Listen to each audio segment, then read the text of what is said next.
그때만 해도 행복했습니다. 딸의 미래를 위해서라면 무엇이든 할 수 있었죠. 거울 앞에 섰습니다. 허리가 굽었습니다. 손등에는 검버섯이 가득합니다. 68세, 제 얼굴에는 주름이 깊게 패여 있습니다. 이 주름 하나하나가 딸을 위해 살아온 증거라고 생각했습니다. 적어도 예전까지는 그랬습니다. 지금은 이 주름이 무엇을 의미하는지 모르겠습니다. 작은 다용도실에서 아침 6시에 일어났습니다. 세탁기 옆에 놓인 좁은 침대가 제 자리입니다. 창문도 없는 이곳에서 매일 눈을 뜹니다. 딸의 강남 아파트는 30평이 넘습니다. 하지만 저에게 주어진 공간은 4평도 안 됩니다. 괜찮다고 생각했습니다. 신세를 지는 처지에 뭘 바라겠습니까? 20년 전으로 돌아가 봅니다. 딸 수진이가 고등학교 3학년이던 그때입니다. 남편은 택시를 몰았습니다. 저는 식당에서 설거지를 했습니다. 하루에 12시간씩 일했습니다. 한 달에 벌 수 있는 돈은 200만 원이 채 안 되었습니다. 그런데 딸아이는 공부를 정말 잘했습니다. 엄마, 나 서울대 갈 수 있을 것 같아요. 딸의 그 말 한마디에 저희 부부는 모든 것을 걸었습니다. 과외비가 한 달에 150만 원이었습니다. 당시 저희 수입으로는 감당하기 어려운 금액이었습니다. 대출을 받았습니다. 겨울에도 보일러를 틀지 않았습니다. 두꺼운 옷을 여러 겹 입고 지냈습니다. 저희 옷은 단 한 벌도 사지 않았습니다. 딸아이 참고서 사주는 것이 우선이었습니다. 새벽 5시에 일어났습니다. 남편은 택시 운전을 나갔습니다. 저는 식당으로 출근했습니다. 밤 10시가 되어서야 집에 돌아왔습니다. 딸은 책상 앞에 앉아 있었습니다. 조명 아래 공부하는 딸의 뒷모습을 보면 힘이 났습니다. 수진아, 힘들지? 괜찮아요, 엄마. 저 꼭 합격할게요. 결국 딸은 해냈습니다. 서울대 경영학과 합격. 온 동네가 축하해줬습니다. 현수막을 걸었습니다. 하지만 그때부터가 진짜 시작이었습니다. 대학 등록금이 한 학기에 400만 원이었습니다. 생활비까지 포함하면 한 달에 100만 원이 더 필요했습니다. 남편은 밤낮 없이 택시를 몰았습니다. 저는 식당 일을 마치고 새벽 청소 일까지 했습니다. 새벽 2시에 오피스텔 청소를 시작했습니다. 아침 6시에 집에 돌아와 1시간 잤습니다. 그리고 다시 식당으로 출근했습니다. 손이 트고 갈라졌습니다. 허리가 아팠습니다. 하지만 참았습니다. 딸의 미래를 위해서였습니다. 대학교 4학년 때였습니다. 딸이 말했습니다. 엄마, 나 MBA 유학 가고 싶어요. 유학 비용을 알아봤습니다. 1억이 넘었습니다. 머리가 하얘졌습니다. 남편과 밤새 이야기했습니다. 여보, 우리 집을 담보로 대출받읍시다. 그럼 우리 노후는요? 괜찮아요. 수진이가 성공하면 우리도 편하게 살 수 있어요. 노후를 위해 조금씩 모아둔 적금도 모두 깼습니다. 2천만 원이었습니다. 그것도 딸의 유학 비용에 보탰습니다. 딸은 미국에서 MBA를 마치고 돌아왔습니다. 대기업에 취직했습니다. 3년 만에 과장이 되었습니다. 지금은 부장입니다. 연봉이 1억이 넘는다고 들었습니다. 변호사인 사위를 만나 결혼했습니다. 강남에 아파트도 샀습니다. 우리 딸은 정말 성공했습니다. 하지만 저희 부부는 어떻게 되었을까요? 남편은 과로로 쓰러졌습니다. 5년 전 암 진단을 받았습니다. 병원비를 대느라 집을 팔았습니다. 남은 전세금도 모두 병원비로 나갔습니다. 2년 전 남편이 세상을 떠났습니다.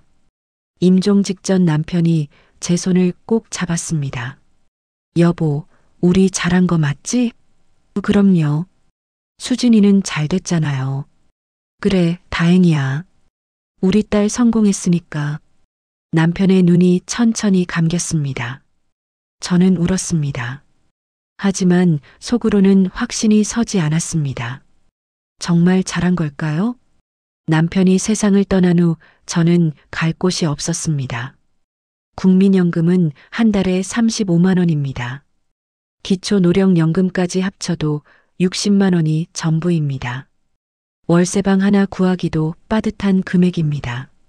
딸에게 전화를 걸었습니다. 수진아, 엄마가 당분간 너희 집에서 지낼 수 있을까? 잠시 침묵이 흘렀습니다. 네, 엄마. 오세요. 딸의 목소리는 무덤덤했습니다. 반가워하는 느낌은 없었습니다. 하지만 저는 고마웠습니다. 그렇게 저는 딸의 집으로 들어왔습니다. 강남의 30평 아파트입니다. 깨끗하고 넓은 집입니다. 하지만 제게 주어진 공간은 다용도실입니다. 세탁기 옆 작은 침대가 제 자리입니다. 처음엔 괜찮다고 생각했습니다. 신세를 지는 건데 뭘 바라겠습니까? 딸이 받아준 것만으로도 감사했습니다. 하지만 시간이 지나면서 알게 되었습니다. 이 집에서 저는 환영받지 못하는 존재입니다. 아니, 짐입니다. 아침마다 딸의 눈치를 봅니다. 사위의 표정을 살핍니다. 손주 앞에서는 숨을 죽입니다. 평생 딸을 위해 모든 것을 바쳤습니다. 남편은 과로로 세상을 떠났습니다. 저는 노후 준비 하나 못하고 이렇게 되었습니다. 그런데 지금 저는 천덕꾸러기가 되었습니다. 밤마다 다용도실에 누워 생각합니다. 정말 잘한 걸까요? 이게 제가 받아야 할 결말일까요? 세탁기 돌아가는 소리를 들으며 잠이 듭니다. 내일은 또 어떤 하루가 기다리고 있을까요? 아침 6시에 눈을 뜹니다. 세탁기 옆 침대에서 일어났습니다. 다용도실에는 창문이 없습니다. 시계를 보고서야 아침인지 압니다. 조용히 문을 열었습니다. 딸과 사위가 일어나기 전에 준비해야 합니다. 부엌으로 들어갔습니다. 쌀을 씻었습니다. 밥을 지었습니다. 된장찌개를 끓였습니다. 계란을 부쳤습니다. 예전에 딸이 좋아하던 메뉴입니다. 정성스럽게 상을 차렸습니다. 딸이 좋아할 거라고 생각했습니다. 7시 30분 딸이 나왔습니다. 말끔한 정장 차림입니다. 식탁을 보더니 인상을 찌푸렸습니다. 엄마, 이게 뭐예요? 아침 식사 준비했어. 엄마, 요즘 사람들은 아침에 이렇게 많이 안 먹어요. 딸의 목소리가 차가웠습니다. 저희는 샐러드 위주로 먹거든요. 이런 거 해주지 않으셔도 돼요. 가슴이 철렁 내려앉았습니다. 정성스럽게 준비한 식사가 부담이 된다니요. 아, 그랬구나. 미안해. 괜찮아요. 다음부터는 신경 쓰지 마세요. 딸은 냉장고에서 요거트를 꺼냈습니다. 사위도 과일만 집어먹고 나갔습니다. 손주 지우는 식탁을 거들떠보지도 않았습니다. 저는 혼자 아침을 먹었습니다. 맛이 없었습니다. 다음 날부터는 간단하게 준비했습니다. 샐러드와 과일, 요거트를 내놓았습니다. 이번엔 괜찮을 거라고 생각했습니다. 하지만 딸이 말했습니다. 엄마, 이 드레싱 칼로리 너무 높아요. 아, 그래? 뭘로 해야 하는데? 저희는 올리브유만 써요. 이런 거 사지 마세요. 또 틀렸습니다. 뭘 해도 마음에 들지 않는 모양입니다. 결국 아침 준비를 그만뒀습니다. 딸은 그제야 만족스러운 표정을 지었습니다. 낮에는 집안 청소를 했습니다. 청소기를 돌렸습니다. 걸레질을 했습니다. 화장실을 닦았습니다. 깨끗하게 정리했습니다. 딸이 퇴근하면 기분 좋아할 거라고 생각했습니다. 하지만 딸의 반응은 달랐습니다. 엄마, 청소기는 왜 돌렸어요? 집이 먼지가 있어서. 저희 일주일에 한 번 청소업체 오거든요. 엄마가 안 하셔도 돼요. 또 쓸데없는 일을 한 겁니다. 빨래를 개려고 했습니다. 딸이 말했습니다. 엄마, 그거 손으로 만지지 마세요. 왜?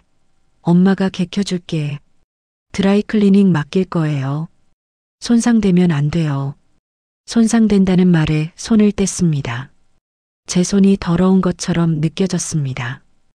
오후 3시 손주 지우가 학교에서 돌아왔습니다. 가방을 소파에 던졌습니다. 저는 부엌에서 간식을 준비했습니다. 고구마를 쪘습니다. 우유를 따뜻하게 데웠습니다.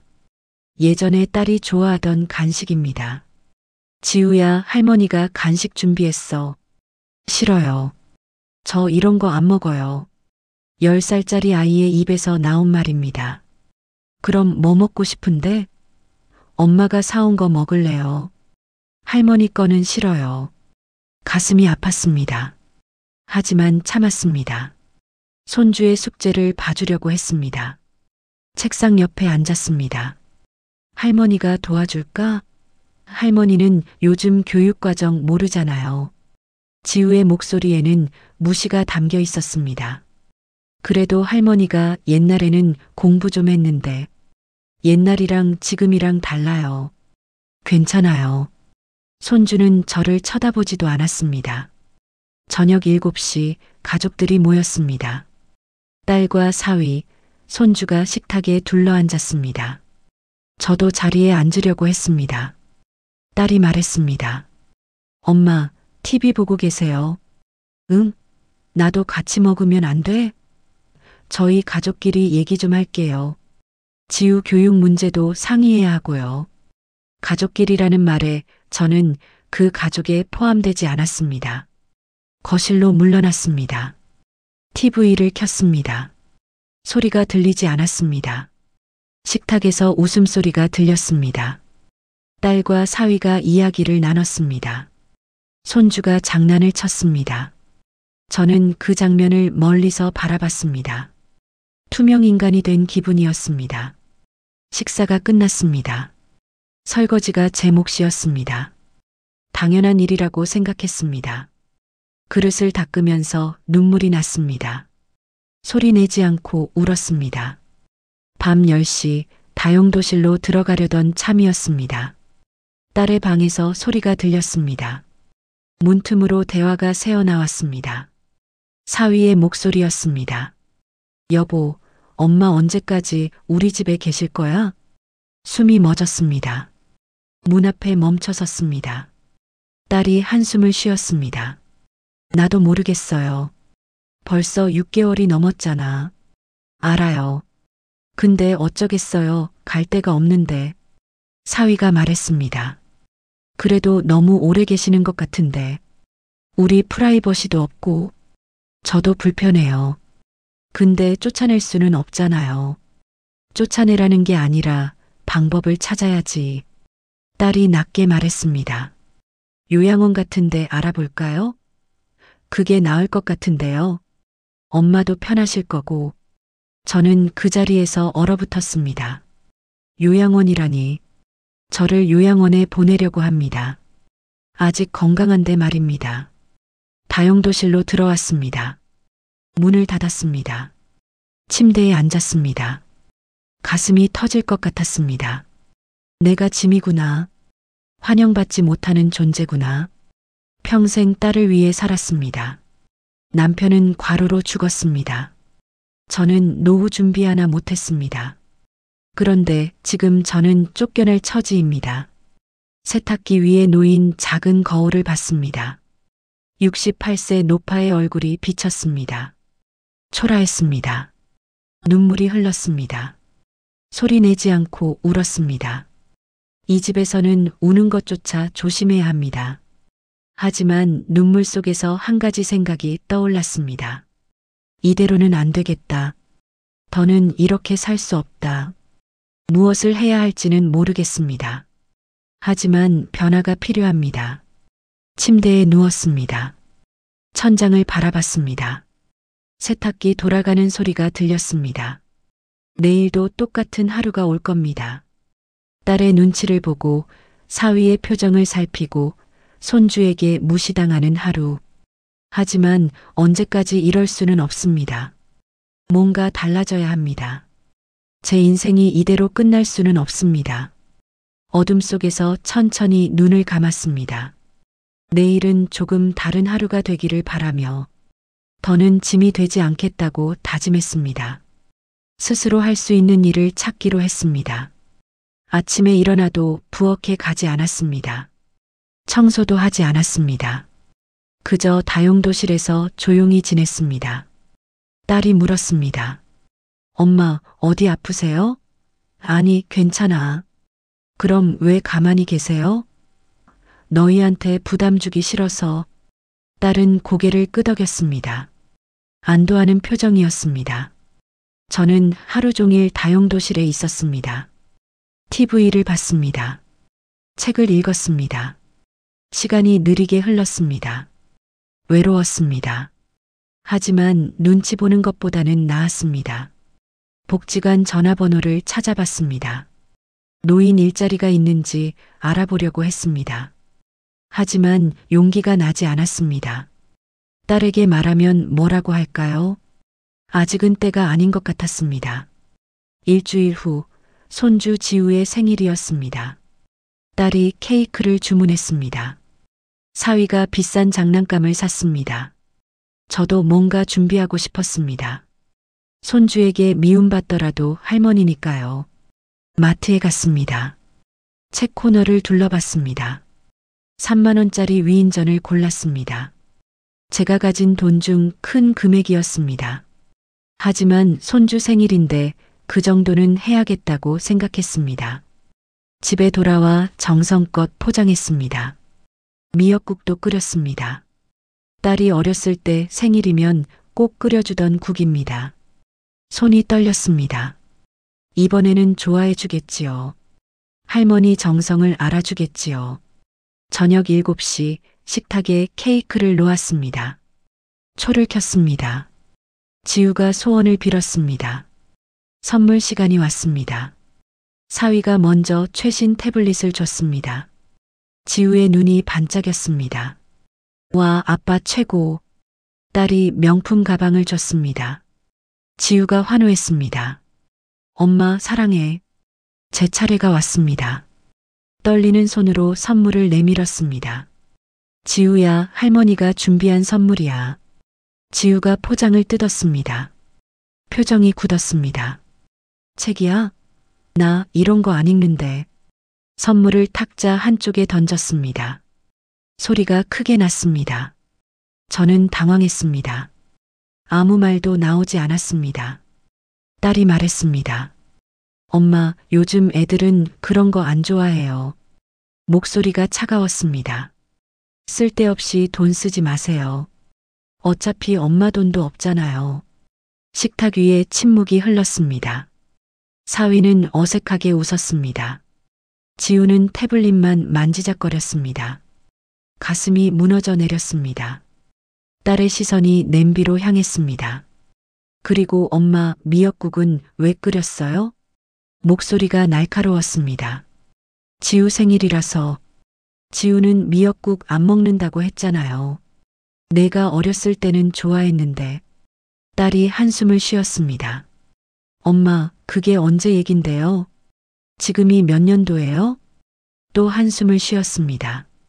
계속 옛날 얘기만 하지 마세요. 음식물 쓰레기만 만들지 말고요.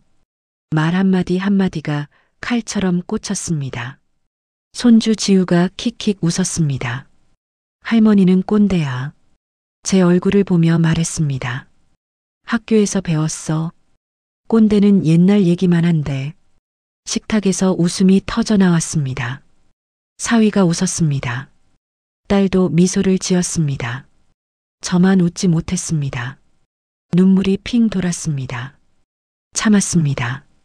이 자리에서 우는 것조차 민폐가 될 것 같았습니다. 딸이 말했습니다. 엄마, 울지 마세요. 목소리가 차가웠습니다. 창피하게. 지우 생일인데 분위기 망치지 말고요. 그 말에 무언가 끊어졌습니다. 제 안에서 무언가 무너졌습니다. 벌떡 일어났습니다. 미안해. 할머니가 방으로 들어갈게. 손주가 말했습니다. 할머니 화났어? 딸이 대답했습니다. 아니야. 할머니 좀 쉬시는 거야. 저는 식탁을 등졌습니다. 뒤에서 웃음소리가 들렸습니다. 케이크 자르는 소리가 들렸습니다. 제가 없어도 그들은 행복했습니다. 다용도실로 들어왔습니다. 문을 닫았습니다. 잠갔습니다. 침대에 앉았습니다. 손이 떨렸습니다. 평생 이 아이를 위해 살았습니다. 하루 12시간씩 일했습니다. 새벽 청소도 했습니다. 남편은 과로로 죽었습니다. 그런데 지금 저는 꼰대입니다. 쓸데없는 사람입니다. 음식물 쓰레기를 만드는 사람입니다. 손주 앞에서 모욕당했습니다. 사위 앞에서 창피를 당했습니다. 딸은 저를 방어하지 않았습니다. 아니, 딸이 더 심했습니다. 눈물이 터져 나왔습니다. 소리내서 울었습니다. 이번에는 참지 않았습니다. 문 두드리는 소리가 없었습니다. 아무도 오지 않았습니다. 저는 혼자였습니다. 한참을 울었습니다. 눈물이 마를 때까지 울었습니다.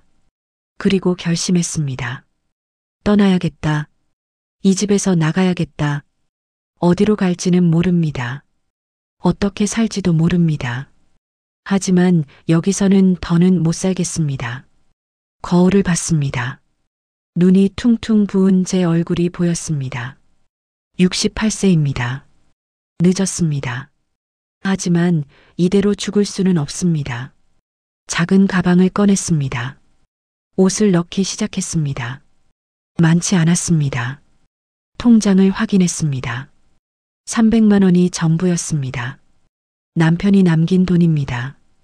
이 돈으로 어떻게 살까요? 모르겠습니다. 하지만 방법을 찾아야 합니다.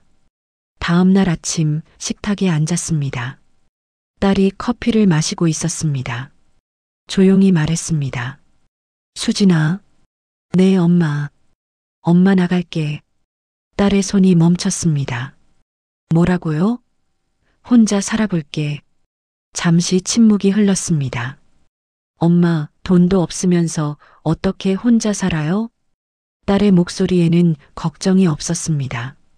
비웃음이 있었습니다. 현실적으로 생각하세요. 저는 고개를 들었습니다. 딸의 눈을 똑바로 봤습니다. 괜찮아. 엄마가 알아서 할게. 딸이 웃었습니다. 믿지 않는 웃음이었습니다. 하지만 저는 진심이었습니다. 그날부터 저는 방을 알아보기 시작했습니다. 부동산 전화번호를 적었습니다. 복지관 정보도 찾았습니다. 다용도실 작은 창틈으로 하늘이 보였습니다. 구름이 흘러갔습니다. 저도 흘러가야 합니다. 이 집에서 벗어나야 합니다. 가슴이 두근거렸습니다. 무서웠습니다. 하지만 설렜습니다. 68년을 살면서 처음으로 제 인생을 선택하는 겁니다. 부동산에 전화를 걸었습니다. 월세 30만 원 이하로 방 있나요? 어르신, 그 금액이면 반지하밖에 없어요. 괜찮아요. 보여주세요. 다음 날 아침 집을 나섰습니다. 딸에게 말하지 않았습니다. 조용히 문을 닫았습니다. 부동산 아저씨가 안내했습니다. 좁은 골목을 걸었습니다. 계단을 내려갔습니다. 반지하 문을 열었습니다. 곰팡이 냄새가 났습니다.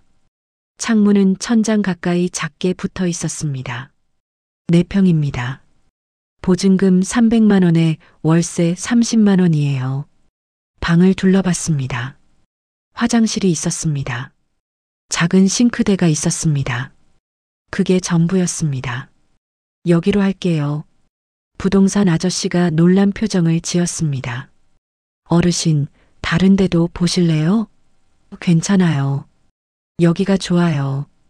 계약했습니다. 300만 원을 내밀었습니다. 제가 가진 돈 전부였습니다.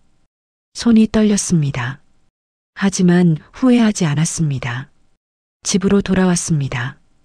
다용도실에서 짐을 쌌습니다. 옷가방 하나가 전부였습니다. 문이 벌컥 열렸습니다. 딸이 서 있었습니다. 엄마, 뭐 하세요? 가방을 보고 있었습니다. 짐 싸는 거야. 어디 가시게요? 딸의 목소리가 날카로웠습니다. 엄마 혼자 살 거야. 설마 진심이에요? 딸이 웃었습니다. 비웃는 얼굴이었습니다. 엄마, 정신 차리세요. 현실을 봐요. 저는 짐을 계속 쌌습니다. 수진아, 엄마 결심했어. 결심은 무슨? 돈도 없으면서 어떻게 살아요? 딸이 팔짱을 꼈습니다. 월세는 어떻게 내고, 밥은 어떻게 먹고, 병원비는요? 저는 대답했습니다. 방 계약했어. 월세 30만 원. 딸의 얼굴이 굳었습니다. 뭐라고요? 계약을 했다고요? 응. 오늘 했어. 취소하세요. 지금 당장. 딸의 목소리가 커졌습니다. 저는 고개를 저었습니다. 안 돼. 엄마 이미 결정했어. 엄마 미쳤어요? 딸이 소리쳤습니다. 월세 30만 원이면 반지하잖아요. 그런 데서 어떻게 살아요? 저는 조용히 말했습니다. 여기보다는 나을 거야. 딸의 얼굴이 붉어졌습니다. 뭐라고요? 지금 뭐라고 한 거예요? 사위가 방으로 들어왔습니다. 무슨 일이에요? 여보, 엄마가 나가겠대요. 반지하 방 계약했대요. 사위가 저를 봤습니다. 당황한 표정이었습니다. 어머님, 왜 그러세요? 저는 대답하지 않았습니다. 짐을 계속 쌌습니다. 딸이 가방을 잡았습니다. 엄마, 그만하세요. 저는 딸의 손을 뿌리쳤습니다. 딸이 뒤로 물러났습니다. 놀란 표정이었습니다. 저는 딸을 똑바로 봤습니다. 수진아, 엄마가 왜 나가는지 정말 몰라? 딸이 입을 열었습니다. 엄마, 저희가 뭘 잘못했어요? 저는 웃었습니다. 쓴웃음이었습니다. 다용도실에 재운 것, 밥 먹을 때 쫓아낸 것, 지우 앞에서 꼰대라고 한 것, 목소리가 떨렸습니다. 생일날 쓸데없다고 한 것, 엄마 돈도 없다고 한 것, 요양원 보내려고 한 것, 딸의 얼굴이 창백해졌습니다. 그건 다 들었어. 너희 방에서 나눈 얘기. 사위가 고개를 숙였습니다. 저는 계속 말했습니다. 엄마가 평생 뭐하며 산 줄 알아? 목소리가 커졌습니다. 하루 12시간 일했어. 새벽 청소도 했어. 내 과외비 때문에 겨울에 보일러도 안 틀었어. 딸이 눈을 감았습니다. 내 MBA 유학비 1억 때문에 집도 팔았어. 아빠는 과로로 암에 걸렸어. 눈물이 흘렀습니다. 그런데 지금 나는 뭐야? 짐이야. 음식물 쓰레기 만드는 사람이야. 딸이 울먹였습니다. 엄마, 그런 뜻이 아니었어요. 그럼 무슨 뜻이었어? 저는 소리쳤습니다. 다용도실에 재우는 게 사랑이야? 가족 식사에서 쫓아내는 게 효도야? 딸이 무릎을 꿇었습니다. 엄마, 미안해요. 제가 잘못했어요. 눈물을 흘렸습니다. 다시 생각해 주세요. 앞으로 잘할게요. 저는 고개를 저었습니다. 늦었어. 딸이 저를 붙잡았습니다. 엄마, 제발요. 나가지 마세요. 저는 딸의 손을 떼어냈습니다. 수진아, 엄마도 존중받고 싶어. 목소리가 차분해졌습니다. 다용도실이 아닌 방에서 자고 싶어. 가족과 함께 밥 먹고 싶어. 딸이 말했습니다. 그렇게 해드릴게요. 방 드릴게요. 저는 웃었습니다. 이제 와서? 가방을 들었습니다. 너무 늦었어. 엄마는 이미 지쳤어. 사위가 말했습니다. 어머님, 다시 생각하세요. 혼자서는 힘들어요. 저는 고개를 끄덕였습니다. 알아. 힘들 거야. 가난하게 살겠지. 문을 열었습니다. 하지만 최소한 자유로울 거야. 현관으로 걸어갔습니다. 딸이 따라왔습니다. 엄마, 정말 가시는 거예요? 저는 신발을 신었습니다. 응, 간다. 돈은요? 아프면요? 저는 돌아봤습니다. 딸을 마지막으로 봤습니다. 엄마가 알아서 할게. 걱정 마. 딸이 울고 있었습니다. 하지만 저는 마음이 움직이지 않았습니다. 손주 지우가 방에서 나왔습니다. 할머니, 어디 가요? 저는 웃으며 말했습니다. 할머니 집으로 가. 언제 와요? 저는 대답하지 않았습니다. 문을 열었습니다. 밖에는 햇빛이 있었습니다. 따뜻했습니다. 뒤돌아보지 않았습니다. 계단을 내려갔습니다. 딸의 울음소리가 들렸습니다. 하지만 걸음을 멈추지 않았습니다. 택시를 탔습니다. 어디로 갈까요? 반지하 골목으로 가주세요. 기사님이 물었습니다. 어르신, 이사 가세요? 네. 새로 시작하려고요. 창밖을 봤습니다. 서울거리가 지나갔습니다. 68년을 살았습니다. 처음으로 제 선택으로 사는 겁니다. 무서웠습니다. 하지만 후회하지 않았습니다. 반지하 골목에 도착했습니다. 가방을 들었습니다. 무겁지 않았습니다. 계단을 내려갔습니다. 문을 열었습니다. 작은 방이 저를 기다렸습니다. 햇빛은 거의 들지 않았습니다. 하지만 제 공간이었습니다. 가방을 내려놓았습니다. 바닥에 앉았습니다. 조용했습니다. 평화로웠습니다. 눈물이 났습니다. 이번에는 자유의 눈물이었습니다. 작은 창으로 하늘이 보였습니다. 구름이 흘러갔습니다. 저도 이제 흘러갈 겁니다. 제 인생을 살아갈 겁니다. 68세, 늦지 않았습니다. 반지하 첫날 밤이었습니다. 바닥에 이불을 깔았습니다. 중고로 산 작은 냉장고가 윙윙거렸습니다. 춥고 외로웠습니다. 하지만 이상하게 마음은 편했습니다. 누구 눈치도 보지 않아도 되니까요. 천장을 바라봤습니다. 낡은 페인트가 벗겨져 있었습니다. 작은 창으로 발소리가 들렸습니다. 사람들이 지나갔습니다. 여기가 제 집입니다. 초라하지만 제 공간입니다. 아침이 왔습니다. 시계를 봤습니다. 7시였습니다. 일어날 필요가 없었습니다. 아침 준비를 할 필요도 없었습니다. 그저 누워 있었습니다. 자유로웠습니다. 현실을 마주해야 했습니다. 통장을 확인했습니다. 보증금으로 300만 원을 냈습니다. 남은 돈은 없었습니다. 국민연금 35만 원, 기초노령연금 25만 원, 합쳐서 60만 원이 전부였습니다. 월세 30만 원을 내야 합니다. 전기세 수도세 5만 원, 통신비 2만 원, 남는 돈은 23만 원입니다. 하루에 쓸 수 있는 돈은 7,600원입니다. 계산을 했습니다. 아침은 밥과 김치, 점심은 라면, 저녁은 계란 프라이와 밥, 고기는 일주일에 한 번, 그것도 할인 코너 것만, 과일은 사치입니다. 가난했습니다. 하지만 견딜만 했습니다. 마트에 갔습니다. 아주머니가 반겨주셨습니다. 어르신, 여기 사세요? 네, 얼마 전에 이사 왔어요. 아주머니가 사과 하나를 더 넣어주셨습니다. 덤이에요. 혼자 사시죠? 네, 혼자예요. 힘내세요.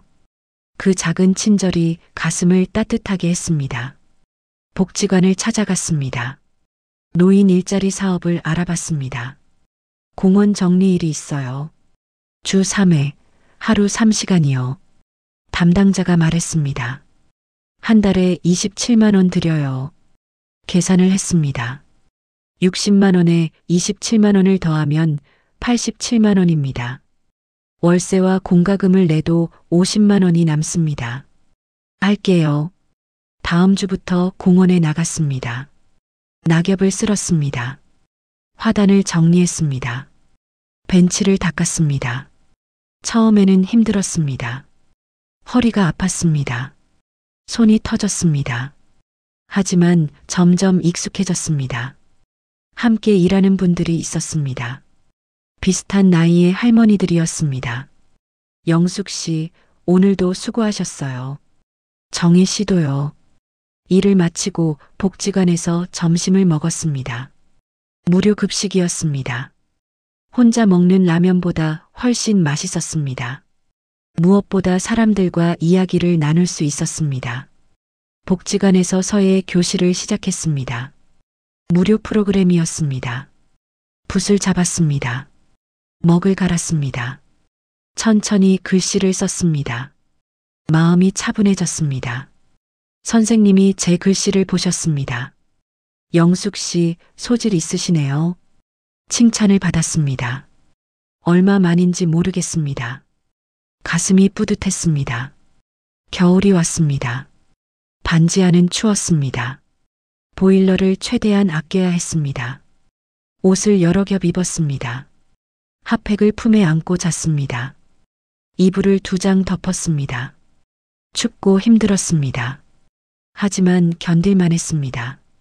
아래층 할머니가 김치를 나눠주셨습니다. 혼자 사시니 외롭죠? 괜찮아요. 오히려 편해요. 진심이었습니다. 아침마다 산책을 시작했습니다. 동네 한 바퀴를 걸었습니다. 공원 벤치에 앉았습니다. 비둘기가 날아왔습니다. 나무 사이로 바람이 불었습니다. 조용했습니다. 이런 평화가 있는 줄 몰랐습니다. 건강도 좋아졌습니다. 공원 일을 하면서 자연스럽게 운동이 되었습니다. 규칙적인 생활을 했습니다. 복지관에서 건강검진을 받았습니다. 혈압도 정상이고 건강하세요. 의사 선생님이 말씀하셨습니다. 이대로만 유지하세요. 딸의 집에서 살 때보다 건강해졌습니다. 스트레스가 없어서인 것 같습니다. 1년이 지났습니다. 계절이 한 바퀴 돌았습니다. 여전히 반지하에 살았습니다. 여전히 가난했습니다. 하지만 불행하지 않았습니다. 어느 날 초인종이 울렸습니다. 문을 열었습니다. 딸이 서 있었습니다. 1년 만이었습니다. 엄마. 딸의 목소리가 떨렸습니다. 눈이 붉었습니다. 들어와. 딸이 방을 둘러봤습니다. 작은 냉장고를 봤습니다. 낡은 이불을 봤습니다. 좁은 공간을 봤습니다. 눈물을 흘렸습니다. 엄마, 여기서 어떻게 살아요? 저는 웃었습니다. 괜찮아. 엄마는 여기가 좋아. 딸이 고개를 저었습니다. 그래도 엄마, 우리 집으로 다시 오세요. 목소리가 간절했습니다. 제가 잘못했어요. 다시는 그러지 않을게요. 저는 차를 끓였습니다. 딸에게 건넸습니다. 고마운데 엄마는 이제 혼자가 편해. 딸이 울었습니다. 엄마, 제발요. 저는 고개를 저었습니다. 수진아, 엄마 말 들어봐. 차분하게 말했습니다. 엄마는 평생 너를 위해 살았어. 그게 엄마 선택이었어. 딸이 고개를 숙였습니다. 하지만 이제는 엄마를 위해 살고 싶어. 엄마 인생을 살고 싶어. 딸이 눈물을 닦았습니다. 보다시피 엄마는 건강해. 할 일도 있어. 친구들도 생겼어. 밖을 가리켰습니다. 가난하지만 자유로워. 그게 엄마한테는 더 소중해. 딸이 봉투를 꺼냈습니다. 그럼 이거라도 받으세요. 용돈이에요. 저는 손을 저었습니다. 필요 없어. 엄마는 엄마 돈으로 살 거야. 딸이 망설였습니다. 내가 잘 사는 거 보는 것만으로도 충분해. 그게 엄마한테는 행복이야. 딸이 떠났습니다. 뒷모습을 봤습니다. 성공한 딸의 모습이었습니다. 문을 닫았습니다. 창밖을 봤습니다. 작은 창으로 하늘이 보였습니다. 구름이 흘러갔습니다. 저는 압니다. 자식을 위한 희생이 사랑의 전부가 아니라는 걸요. 진짜 사랑은 서로를 존중하는 거예요. 68년을 살아서 깨달았습니다. 오늘도 공원으로 나갈 겁니다. 낙엽을 쓸 겁니다. 화단을 정리할 겁니다. 복지관에서 점심을 먹을 겁니다. 서예 교실에 갈 겁니다. 친구들과 이야기를 나눌 겁니다. 저녁에는 반지하 방으로 돌아올 겁니다. 간단히 저녁을 먹을 겁니다. 차를 마실 겁니다. 화려하지 않은 삶입니다. 가난한 삶입니다. 하지만 제 삶입니다. 누구 눈치도 보지 않습니다. 누구한테도 짐이 되지 않습니다. 자유롭습니다. 그리고 저는 이 삶이 좋습니다. 혹시 저와 비슷한 분들이 계신다면 말씀드리고 싶습니다. 나이는 숫자에 불과합니다. 언제든 다시 시작할 수 있습니다. 자식을 위한 희생도 중요합니다. 하지만 자신을 위한 삶도 소중합니다. 용기를 내세요. 늦었다고 생각할 때가 가장 빠를 때니까요. 작은 창으로 해가 지고 있었습니다. 노을이 붉게 물들었습니다. 아름다웠습니다. 68세의 저에게도 노을이 아름답습니다. 인생의 끝이 아니라 새로운 시작입니다. 내일도 해가 뜰 겁니다. 저도 일어날 겁니다. 그리고 제 하루를 살아갈 겁니다. 가난해도 괜찮습니다. 외로워도 괜찮습니다. 자유로우니까요. 저는 오늘도 감사합니다. 제 인생을 되찾았으니까요. 오늘의 이야기는 여기까지입니다. 혹시 이 이야기가 조금이나마 위로가 되셨다면 구독과 좋아요 버튼을 눌러주세요.